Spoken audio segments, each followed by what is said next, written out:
Je dis non, c'est pas possible, je tombe des nues. Depuis toujours, ma sœur m'a tout prendre, que mes autres frères et sœurs ne m'aimaient pas et que j'étais pas une enfant désirée, mais que j'avais beaucoup de chance d'avoir ma sœur parce qu'elle m'aimait beaucoup et qu'elle serait toujours là pour moi. Elle a à peu près 10 ans de plus que moi. En 2006, après la séparation du père de mes 2 premiers enfants, je décide de venir m'installer au Congo parce que je suis originaire du Congo-Brazzaville. J'avais 19 ans, donc chez ma sœur avec laquelle à l'époque nous avions une relation très fusionnelle. Ça se passait bien au début, mais après il y avait des petites accusations de vol. Les employés en fait me disaient que ma sœur me soupçonnait, qu'elle m'accusait, mais moi j'y croyais pas. C'est pas possible, que s'il y avait un souci, elle me l'aurait dit personnellement. Après, on est passé du vol à ce qu'elle m'accuse de pouvoir sortir avec son mari, d'être amoureuse de son mari, mon beau-frère, de la jalouser parce qu'elle avait plus de moyens que moi. Du coup, j'ai décidé de partir. J'étais tenancière de boîte de nuit. J'avais laissé d'abord mes 2 enfants là-bas parce que je voulais avoir un toit qui était tout de même assez idéal, me préparer, meubler un petit peu, mettre un minimum de confort pour mes enfants. Et quand je décide d'aller récupérer mes enfants, ce fut un problème pour qu'elle me les rende parce qu'elle ne voulait pas me donner mes enfants. J'ai dû insister, vraiment lutter, batailler jusqu'au jour où elle accepte. Et le jour où je vais récupérer mes enfants, c'est une domestique, en fait, la nounou plutôt, qui me reçoit au portail et qui me dit qu'elle a reçu l'ordre de sa patronne que je pouvais plus rentrer dans la maison et qu'il fallait que j'attende mes enfants dehors. Et j'avais même pas le droit à un sac pour mettre les affaires de mes enfants. Donc elle me les donnait en main et je mettais dans la voiture. Mes enfants sont sortis vers la fin, ils pleuraient, ils comprenaient pas trop ce qui se passait. Ils étaient très jeunes encore.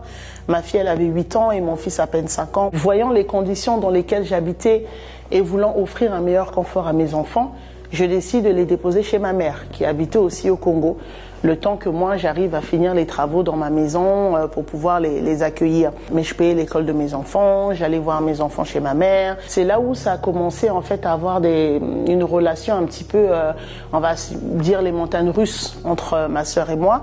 Parce qu'en fait, tant que j'écoutais ce qu'elle me disait, tout se passait bien. Et quand j'ai décidé de dire stop et de pouvoir voler de mes propres ailes, on avait des relations, on se parle, on se reparle plus, on se parle, on se reparle plus. J'avais toujours en fait cette difficulté de pouvoir me détacher parce que c'était ma sœur. Je pardonnais facilement ou je lui trouvais toujours des excuses. Souvent devant les gens, il y avait toujours ces phrases récurrentes qui étaient: tu sais que tu as fait des enfants avec plusieurs papas, tu sais que dans la famille on t'aime pas, tu sais que si moi j'étais pas là, personne n'allait prendre soin de toi, mais heureusement que tu m'as, que tu as beaucoup de chance de m'avoir, qu'il y a que moi qui te supporte. C'était assez souvent et du coup j'ai fini par accepter que ma vie était prédestinée à vivre à ses dépens. Et je devais, comme un petit toutou, être derrière elle, faire tout ce qu'elle me demandait. Et il arrive un jour, en 2019, où je décide de revenir m'installer en France avec mes enfants et mon fameux ami de l'époque. Elle tombe malade, elle fait une crise de nerfs, elle devait aussi revenir en France, donc elle me propose de l'assister, de l'accompagner. Je lui fais savoir que vraiment je ne peux pas, parce que moi j'ai déjà pris mes billets, j'ai déjà fait mon programme avec ma famille. Elle a machiné toute une histoire. Quand on est arrivé en France, que je l'ai chassée de la maison familiale, que ma mère et moi on a fait un complot, qu'elle était malade, qu'on n'a pas voulu la recevoir. Elle m'a diabolisée auprès de mon père, elle m'a diabolisée auprès de mes frères, de toute la famille. Et j'ai pris sur moi. Et quand elle est arrivée, c'était pendant la période du Covid, donc en 2020, elle est arrivée dans un état un petit peu dramatique. Je suis quand même allée la voir, j'ai mis nos problèmes de côté. Elle dit au médecin dans la salle qu'il faut faire attention avec moi parce que moi je veux la tuer, que si elle meurt, il faut que les médecins ils sachent que c'est moi qui l'ai tuée parce que je veux prendre ses biens. J'en veux à son argent, j'en veux à ses enfants, j'en veux à ses maisons, je la jalouse. Je sors de la salle parce que j'avais été blessée, je voulais plus entendre ça.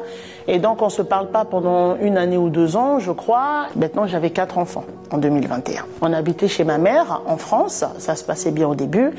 Et après, l'atmosphère devenait pesante parce que dès que j'interdisais ou je reprochais quelque chose à un de mes enfants, ma mère m'interpellait devant mes enfants. Ma fille ne me respectait plus. Et je ne savais pas à cette époque, en fait, que la personne qui tirait les ficelles derrière, c'était ma grande sœur depuis le Congo, au téléphone avec ma fille. Je l'ai découvert quelques mois après. Et donc, je tombe enceinte encore, donc du 5e enfant. Et encore chez ma mère et j'arrive à avoir la maison. J'étais à 4 mois de grossesse. Mais vu que les enfants avaient d'abord commencé une scolarité chez ma mère, J'ai dit, bon, qu'on finisse l'année scolaire avec les enfants chez maman et ça me permettait de meubler petit à petit la maison tranquillement pour que tout soit prêt à l'arrivée des enfants. Donc tout le monde était content de la nouvelle maison, on parlait même de quelle couleur on devait mettre sur les murs de la chambre de ma fille. Et quand ma sœur arrive, ma fille elle change d'avis. Elle veut plus vivre avec moi, elle devient encore beaucoup plus rebelle, je comprends pas ce qui se passe, je sais pas le pourquoi du comment. Un jour, alors que je suis chez moi, avec mon copain, donc le père de mon dernier enfant, on me fait savoir qu'il y avait une réunion chez ma mère. Et j'avais accouché, c'était en août 2021. Donc cette réunion commence à être dirigée par ma sœur, qui se met à mal parler à mon copain, donc devant mes enfants, devant ma mère, qu'il est venu diviser la famille, que c'est un imposteur. J'ai pas compris le pourquoi du comment. Et à un moment, ma fille qui me dit, devant tout le monde, qu'elle ne m'aime pas, qu'elle ne m'a jamais aimée, que j'ai jamais rien fait pour eux, que je me suis jamais occupée d'eux, que la personne qui s'occupait d'eux, c'est leur tante principalement, et qu'elle elle m'aime pas, qu'elle aime plus sa tante et sa grand-mère. On n'est pas préparé à ça. Beaucoup de douleur et je me pose beaucoup de questions. En fait, j'étais perdue, j'ai pas compris. Et quand je pars de là, je sombre dans la dépression. J'ai voulu m'ouvrir les veines parce que j'en avais marre en fait de pouvoir subir toute cette souffrance. Je me disais en fait que ma vie elle servait à rien, que c'est moi qui ai apporté de la douleur et de la désolation dans ma famille. Et peut-être mieux que je parte pour qu'ils soient beaucoup plus heureux en fait. Et j'ai décidé de ne plus être en contact avec ma sœur en fait. C'est ce jour-là que j'ai décidé de couper les ponts. Donc je fais 6 mois sans parler à ma fille. Enfin, ma fille fait 6 mois sans me parler, du moins. Elle voulait rentrer au Congo avec ma sœur, j'ai refusé. Et comme j'ai refusé, j'étais devenue la mauvaise maman. Et au mois de décembre, ma fille revient vers moi, c'était en décembre 2022. Elle me présente des excuses, que maman, j'ai compris, j'ai réfléchi, je veux reprendre l'école, je suis fatiguée d'être à la maison, de ne rien faire et tout. Elle me dit j'ai trouvé une école, elle voulait faire commerce ou je sais plus quoi. Et je lui paye le train, parce qu'on est de la province, pour qu'elle aille en Île-de-France. Et c'est le dernier contact que j'ai avec ma fille. Tant ma grande sœur décède, et j'arrive chez ma mère et je ne vois pas ma fille. Je demande à ma mère, mais où est mon enfant? Elle me dit, je ne sais pas. J'ai dit, mais comment ça, elle est censée vivre avec toi? Elle me dit, non, je ne sais pas où est-ce qu'elle est, elle t'a pas appelé. J'ai dit non. Je l'appelle, son téléphone, elle répond pas. Je la cherche dans les commissariats, je la cherche dans les hôpitaux. Jusqu'à 4 heures du matin, je rentre chez moi, je retrouve pas ma fille, je suis paniquée. C'est le lendemain que ma fille me fait un message. Elle me dit, oui, maman, désolée, je sais plus quoi. Mais en fait, j'avais même pas ouvert le message, j'ai vu juste les premières lignes du message. Mais j'ai préféré ne pas l'ouvrir et ne pas l'appeler. Et comme elle savait qu'on devait se retrouver, parce que nous, les Africains, quand il y a un décès, on fait une veillée. On se retrouve, donc on avait loué une salle à Paris où on s'est retrouvés, je vois ma fille. Et ma fille ne me dit pas bonjour. Quelques jours avant, on se parlait, elle devait aller à l'école, donc j'ai pas de suite. Est-ce qu'elle est à l'école? Qu'est-ce qui s'est passé? Et pendant que ma mère m'a dit qu'elle ne savait pas où était ma fille se trouvait à Orléans, chez une autre de mes sœurs. Et quelques jours après, on devait se rendre au Congo pour les funérailles, pour enterrer ma sœur. On avait eu un don en fait des billets, des personnes qui devaient prendre en charge les billets pour les étrangers qui devaient arriver. Et il y avait une liste où il fallait mettre les noms des personnes qui devaient arriver. Et moi, on a enlevé mon nom de la liste 2 jours avant. Donc j'ai dû payer un billet pour pouvoir y aller. Et entre-temps, j'apprends que ma fille est sur la liste qu'elle part à Brazzaville. Et quand j'arrive à Brazzaville, même scénario, ma fille me voit, elle ne me salue pas. Et quand ils m'ont vu, c'est comme s'ils avaient vu un fantôme.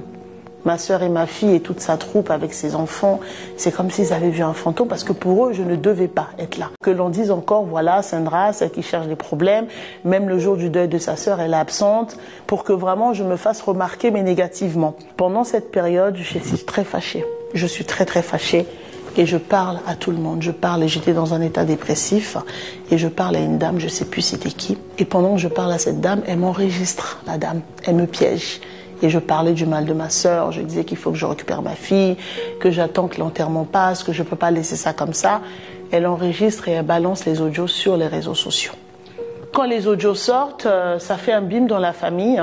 Et notamment auprès de beaucoup de personnes qui sont hautement placées dans notre société congolaise, donc des ministres, des dirigeants, des directeurs qui me convoquent chez eux. Donc ils me disent, mais qu'est-ce qui se passe? On a entendu les audios sur les réseaux, qu'est-ce qui ne va pas? Explique. Et c'est là où les langues se dénouent en fait. Et qui me disent, mais tu sais qu'elle nous a toujours dit que tu étais une droguée, Tu sais qu'elle nous a dit que tu étais, à l'époque où tu habitais chez elle, avec tes enfants, que tu étais en fait internée en psychiatrie, elle venait nous demander de l'argent, des enveloppes, on lui donnait des millions, parce qu'elle s'occupait de tes enfants, elle avait tes soins en psychiatrie qu'elle devait payer. Et je leur dis, psychiatrie, j'ai pas le souvenir d'avoir été internée, je sais pas. Je retourne près de 15 ans en arrière et je comprends pourquoi à l'époque elle voulait pas me donner mes enfants. Mais c'était pas de l'amour, c'était parce qu'on était un puits en fait pour elle.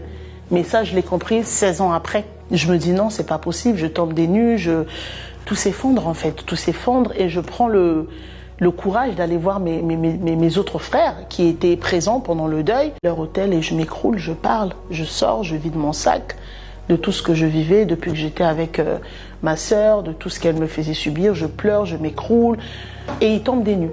Mes frères me disent, mais je ne savais pas que tu vivais tout ça. Et c'est quand même lourd en fait, ce que tu vis, c'est quand même grave, c'est quand même important. On s'est échangé les contacts et on s'est séparés. Et ce n'est que le lendemain qu'ils me disent, compte tenu de tout ce que tu nous avais dit, on a trouvé que c'était tellement grave qu'on a jugé bon d'aller voir papa, de lui en parler. Je me rends compte en fait qu'il m'aimait. Et en fait, j'étais arrivée à un point où je croyais que j'étais le problème en fait et je voulais pas déranger les gens. Je fais 5 mois à Brazzaville parce que j'avais besoin de prendre du recul et je rentre en France au mois de mai. De repartir à l'école, de reprendre mes études, de faire des recherches, de travailler pour pouvoir payer ma formation aussi en même temps. Et ma mère me gardait ma fille, donc la dernière, pour me permettre d'aller à l'école. Et 10 jours après, ma grande sœur là revient du Congo pour venir voir notre mère. Et je savais déjà en fait qu'il y avait quelque chose qui allait se passer. Parce qu'à chaque fois qu'elle venait, il fallait toujours qu'il se passe quelque chose en fait. Et ma mère m'appelle. Elle me dit, oui, Sandra, il y a ta sœur qui doit arriver, me voir. Le problème, c'est qu'elle a dit que pour venir me voir, la condition, c'est qu'il ne faut pas que ta fille soit là. Donc ma fille de 2 ans. Et moi, je dis, mais attends, ma première fille, elle ne veut pas la libérer jusqu'aujourd'hui, parce qu'il faut savoir qu'au moment où je vous parle, ma fille est toujours sous emprise de ma grande sœur. Au Congo-Brazzaville, déscolarisée, ça va faire 3 ans qu'elle a eu le bac, elle va pas à l'école, elle vit revolte en fait. Je dis mais elle n'a qu'à prendre un hôtel. Pourquoi? C'est encore à moi de me plier cette fois-ci. Je dis non. Et quand la sœur arrive, donc ma mère m'appelle et elle me dit non, je t'avais dit de venir la chercher, t'es pas venue la chercher, voilà, ta sœur est arrivée, elle m'a créé des problèmes, ma mère me crie dessus. Et je me dis bon écoute, je vais aller la chercher parce que voilà, j'ai pas envie qu'il y ait encore une catastrophe ou qu'il arrive quelque chose à mon enfant, voilà. Et quand j'arrive à la maison, je cherche à entrer, ma mère ne veut pas m'ouvrir la porte. Je comprends pas. Comme on est au rez-de-chaussée, je me mets à la fenêtre, je dis mais ouvre-moi la porte. Elle me dit non, tu rentres pas. Je dis pourquoi? Elle me dit non, tu es pas chez toi, tu es chez toi, va chez toi. Et je regarde à travers les vitres et je vois ma sœur assise avec un plateau en train de manger. Et je lui dis mais elle est où ma fille? Elle me dit non, j'ai déjà envoyé ta fille. Tu peux partir et tout. Et je rentre dans une colère. J'ai dit, mais attends, il y a 10 jours, tu étais malade, c'est moi qui t'emmène à l'hôpital, et aujourd'hui, tu me chasses de cette maison. Je ne comprends pas que pourquoi elle veut pas voir ma fille, alors que celle qu'elle détient captive à Brazzaville, c'est aussi ma fille. Donc l'autre, on peut la voir, l'aînée, pour mieux la manipuler, et la petite de 2 ans, un bébé innocent, on ne peut pas la voir, et je m'emporte, je m'énerve. Et il s'ensuit un échange de paroles avec ma mère qui me dit des choses odieuses. Ma mère va me dire que c'est normal si ta fille ne t'aime pas, elle a le droit. Et que ce que ma sœur me fait, c'est normal, il n'y a rien de mal. En fait, j'avais qu'une envie de monter et puis tuer ma sœur en fait. L'avenir de mon enfant est compromis à cause d'une même personne. Des frères et sœurs se parlent plus à cause d'une seule personne. Et j'en ai marre en fait. Et Dieu merci que j'ai pas pu rentrer ce jour-là parce que je pense que le pire serait arrivé en fait au final. Et à un moment j'ai décidé de couper court en fait avec ma mère. Je lui ai dit écoute, tu as chassé ma fille aujourd'hui, ta petite fille, tu as fait le choix. Comme tu trouves normal que ma fille ait fait son choix, donc tu ne verras aucun inconvénient que moi je puisse faire le mien, je m'éloigne de toi. Parce que si je continue, je vais mourir. Et depuis le 21 novembre, j'oublierai jamais cette date-là. J'ai coupé les ponts avec ma mère, j'ai bloqué. J'ai arrêté parce que j'ai besoin de paix en fait.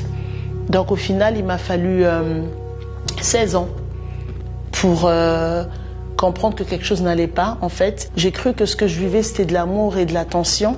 Mais au final, c'était de la victimisation narcissique. En fait, c'est une forme insidieuse d'emprise, de manipulation, de contrôle. C'est extrêmement destructeur parce que il y a la tâche du lien affectif, on s'en rend pas compte tout de suite. Et le chemin de guérison a été difficile, mais c'est vraiment la prière, la spiritualité qui m'a aidée à pouvoir vraiment déconstruire toutes ces années de maltraitance mentale, de pouvoir vraiment reprendre confiance en moi et surtout pardonner. Pardonner pour me libérer. Et j'ai écrit un livre qui s'intitule Le lien qui aiguisa mon âme, qui est vraiment une autobiographie qui retrace l'histoire de ma vie sans filtre. Vraiment, je me suis ouverte pleinement.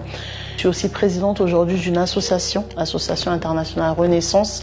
J'œuvre vraiment chaque jour dans le soutien et l'accompagnement des personnes qui ont traversé ou qui traversent des ondes similaires aux miennes pour vraiment les aider dans leur reconstruction. Mon message aujourd'hui, c'est de dire que vous n'êtes pas seul.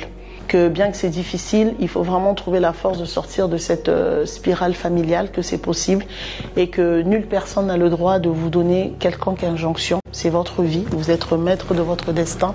Il ne faut pas oublier qu'au moment opportun, il faudra juste partager le pain avec les personnes qui auront aidé à soulever le sac de farine. Voilà, tout simplement. Il y a déjà des personnes qui ont passé par là, qui ont traversé cette épreuve-là. Une des erreurs de l'être humain, c'est de croire qu'il est exceptionnel, sa situation est inédite. Du coup, vous restez dans cette honte, vous restez enfermé autour de ce problème.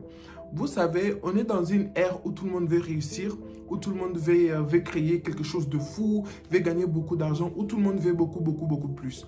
Sauf que pour que vous réussissez votre vie, pour que vous investissez dans quoi que ce soit, il faut que vous soyez bien intérieurement. Il faut que vous soyez en paix avec vous-même. Vous ne pouvez pas avoir subi des choses pendant votre adolescence, pendant que vous grandissez, dans votre enfance.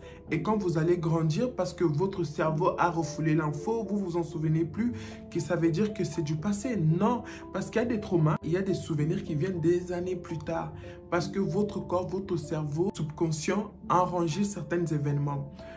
Vis-à-vis de ces témoignages, en fait, surtout dans notre communauté afro, je m'excuse déjà auprès de beaucoup qui se sont désabonnés de la chaîne, qui ont eu l'impression que je suis c'est quoi les termes exacts?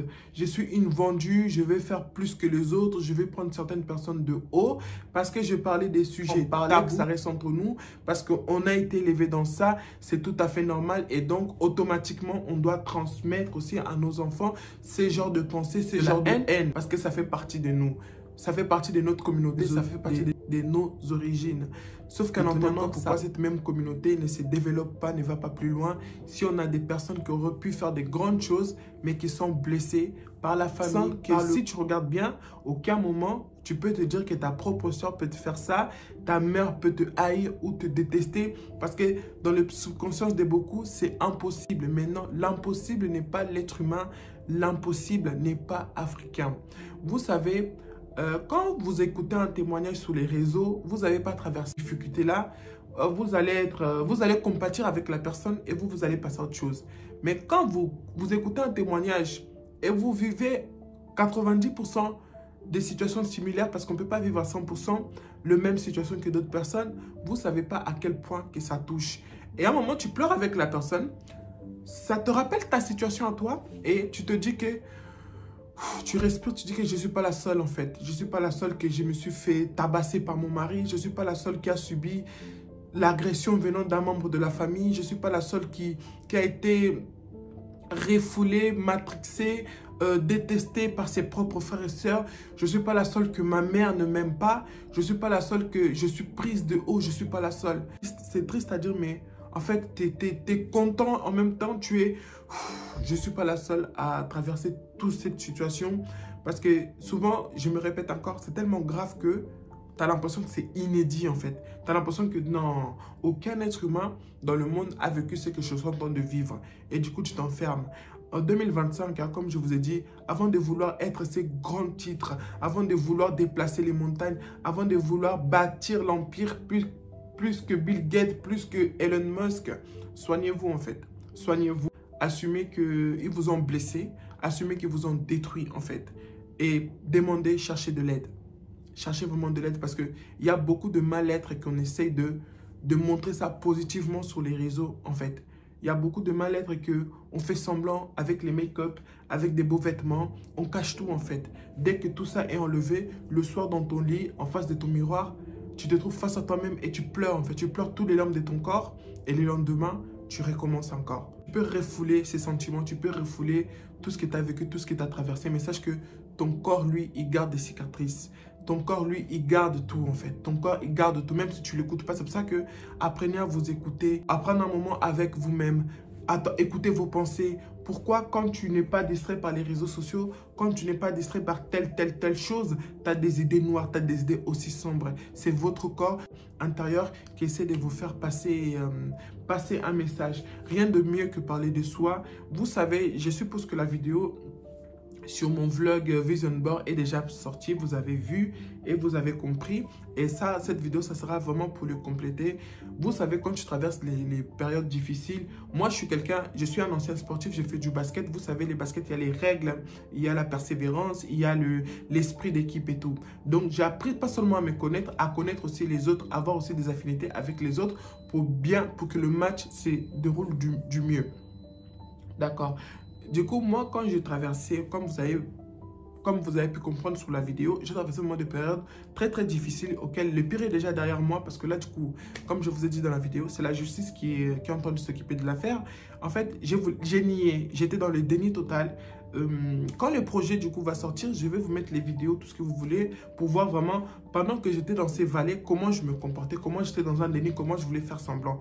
Sauf qu'au milieu de tout ça, mon corps, lui, il faisait pas semblant. Mon corps, ma peau, lui, mes cheveux, lui, ne faisaient pas semblant. Mon teint, lui, ne faisait pas semblant. Je me grattais la démangeaison, les boutons de stress, hein. Voilà, les boutons de stress et les cheveux. D'où mon look. Il faut dire certaines choses. D'où mon look. Beaucoup m'ont critiqué. T'es pas féminine. Tu sais, t'es une grande fille. Si tu étais plus féminine, si tu mettais plus tes atouts en valeur, ça voulait casser ces trucs masculins et ça allait plus attirer les gens, attirer les hommes parce que physiquement aussi, il faut attirer.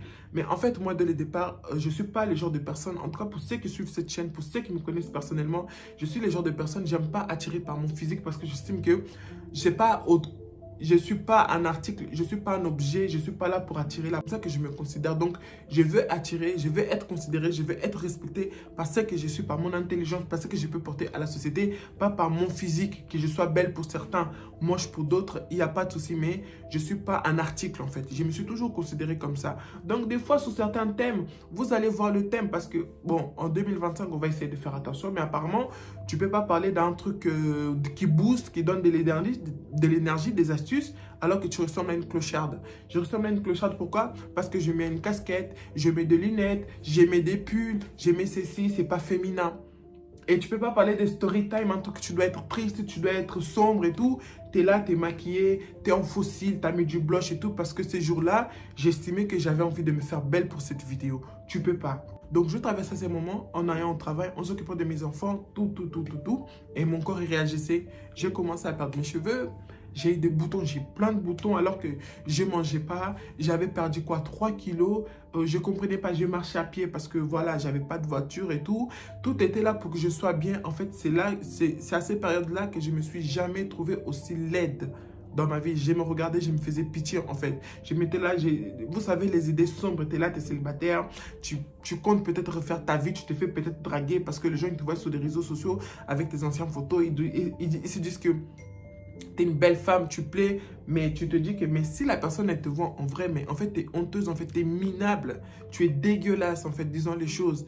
Et quand tu arrives à te dire à toi-même des choses comme ça, il faut être vraiment au plus profond, il faut être vraiment au fond du trou. Vous écoutez et n'oubliez jamais que vous ne savez pas d'où va venir le couteau dans le dos, vous ne savez pas d'où va venir la balle qui va vous abattre, vous ne savez pas. Donc, restez attentifs. Longtemps, on s'est toujours dit que l'ennemi viendra de loin, de gauche, de droite, la voisine, la cousine qui nous aime pas. Non, des fois, ça peut être vraiment des gens très proches, votre mère, votre soeur. Parce que, certes, on sort du même ventre, on vient de la même matrice, mais le cœur n'y est pas, en fait. Le cœur n'y est pas.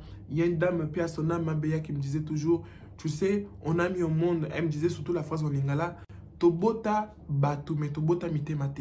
On a mis au monde des êtres humains, le corps, mais on n'a pas mis au monde le cœur. On a dépensé, tout ça on n'a pas mis au monde. Tout ça c'est la personne qui se développe en fait. Il y a des gens comme on le voit, on dit ah lui il est bon des naturels. Il y a des gens qu'on le voit, Yves Mamouté Mama B, elle est mauvaise, c'est aussi des naturels.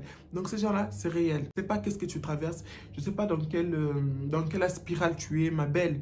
sois pas comme elle dans le sens où viens pas témoigner quand tu seras dans ta quarantaine alors que tu as loupé les meilleures années de ta vie. C'est maintenant qu'il faut dire stop, c'est maintenant qu'il faut s'élever. Ça va faire mal, c'est pas facile, mais allons-y. Et ne sois pas dans des dénis que si je deviens riche, si j'ai fait le BBL, si je refais mes lèvres. Non, tout est dedans en fait. Si tu es bien à l'intérieur, ça va se voir de l'extérieur. Si tu es mal à l'intérieur, ça va se voir aussi de l'extérieur. Donc, entre le physique et le mental est plus important. Donc, prenez soin de vous. Motivation aussi, c'est ça. Moi, j'en ai marre. C'est pour ça que je stagne. Je m'en fous, en fait. Je m'en fous. Je l'ai déjà dit, je répète. Je veux pas, mais je peux stagner 20 ans parce que je ne veux pas suivre les standards, l'algorithme qui veut toujours que je sois positif, je sois dynamique, je sois waouh. Il y a des moments que je suis comme ça, mais ce n'est pas tout le temps comme ça, tu vois. C'est pas tout le temps comme ça. Oui, tu sais, pour changer ta vie, pour trouver l'homme de ta vie, toujours mettre des pansements sur des vraies blessures. Alors, la blessure, on doit mettre des bons pansements, des bonnes bases et laisser la blessure guérir. Pas toujours mettre, cacher. Et ça explose d'ici 10 ans. Vous encouragez, il n'y a pas de souci. S'il faut vous motiver, il n'y a pas de souci. Mal profond, de mal caché en nous. Et ce n'est pas parce que vous avez oublié, ce n'est pas parce que vous cachez ça au plus profond de vous que ça va se guérir tout seul. Non, il faut sortir la chose en fait. Il faut sortir la chose. Ça me rappelle l'histoire d'une dame qui s'est mariée et dans son mariage, elle aimait son mari, mais elle avait du mal à aller avec son mari. Pour aller avec son mari, avoir des relations conjugales, c'était toujours difficile. Il fallait toujours qu'il se batte dans le sens qu'il caresse, il clémente même que sa femme se donne à lui. Et à un moment, ça l'a saoulé. Le mec, il a commencé à tromper sa femme et tout. Et du coup, ça a ramené à la séparation. Et quand elle a voulu refaire sa vie, au début, elle a compris qu'elle allait encore passer par là. Et la chose qui l'a étonné, la dame, c'est qu'elle avait le même réaction qu'elle avait avec son ex-mari. Alors que c'est des personnes différentes, des ethnies différentes et tout. Mais c'est pas normal. C'était elle le problème qu'elle a essayé de soigner, qu'elle a essayé de se soigner, de se renseigner, d'aller plus loin. Et c'est en suivant des thérapies, en lisant et tout, qu'elle a compris qu'elle a subi des attouchements de son enfance. Des attouchements qu'elle ne voulait pas, mais la personne l'a forcé à avoir ces genres de rapports. Ces rapports avec l'enfant qu'elle était, c'est arrivé 2 ou 3 fois, mais c'est resté en elle en vie. Donc son subconscient a enregistré que quand un homme s'approche de toi, quand un homme veut te toucher, veut t'embrasser, veut aller avec toi, c'est forcément une agression, donc protège-toi.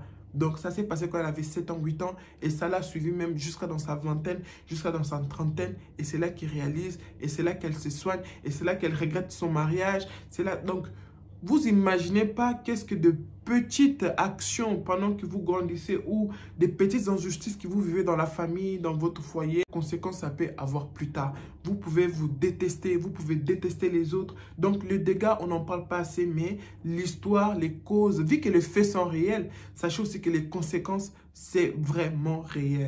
Donc voilà pour la petite vidéo que je voulais vous apporter. Donc je pense qu'à ce stade d'avancement dans cette chaîne, vous commencez à me connaître, vous commencez à savoir qui je suis, quels sont un peu le parcours. Donc si mes contenus t'intéressent, n'hésite pas à t'abonner, c'est gratuit, on va se motiver, on va s'encourager. Tout le monde n'est pas destiné à être milliardaire, à réussir, à être lady boss. Non, dès le moment que tu es bien, tu es épanoui dans ta vie, on a déjà gagné, tu as déjà gagné. Donc, c'est vraiment sur cette ligne que je vais un peu me concentrer sur 2025 parce que la beauté, je pense que assez on en parle, la réussite, la fais ceci, fais cela. Je pense qu'il y a assez de contenus comme ça sur YouTube, mais des contenus où on vous dit prenez soin de vous, soignez-vous, guérissez-vous, pardonnez-vous, il n'y en a pas assez. Tu vois, ça on trouve plutôt dans les livres et tout. Bah moi, de temps en temps, je vais vous faire quelques vidéos. Je ne vais pas non plus me focaliser que sur ça parce que, comme vous savez, je suis sur beaucoup de projets. Donc, ma vie, je vous en passe. Donc, vous savez, mais ouais, prenez soin de vous. Tu comptes en fait. Tu comptes que pour toi. Et rappelez-vous de l'histoire de cette dame. Mettez la vidéo de côté. Revenez quand c'est nécessaire pour vous rappeler que vous n'êtes pas la seule en fait. Tu n'es pas la seule qui a vécu ça. Il y en a des milliers comme toi. Et prends ton courage à 2 mains. Fais-toi belle comme cette dame. Sois présentable si tu veux. Viens partager ton histoire pour encourager d'autres personnes. Pour que la jeune fille, la jeune ado vit ça, vit une agression, un attouchement, une injustice, qui se plaint, qui se retire, qui s'éloigne de ces personnes toxiques, qui vont en finir avec elle sous excuse qu'elle a une grande étoile, elle est ceci, elle est cela. Donc, n'hésitez surtout pas. Et en 2025, le monde doit dénoncer, parce que trop, c'est trop. Abonne-toi si ce n'est pas fait et on se retrouve dans la prochaine vidéo. Quoi qu'il arrive, les gars, quoi qu'il arrive, apprenez à compter sur vous car vous êtes la seule personne à jamais vous décevoir. Que Dieu vous bénisse.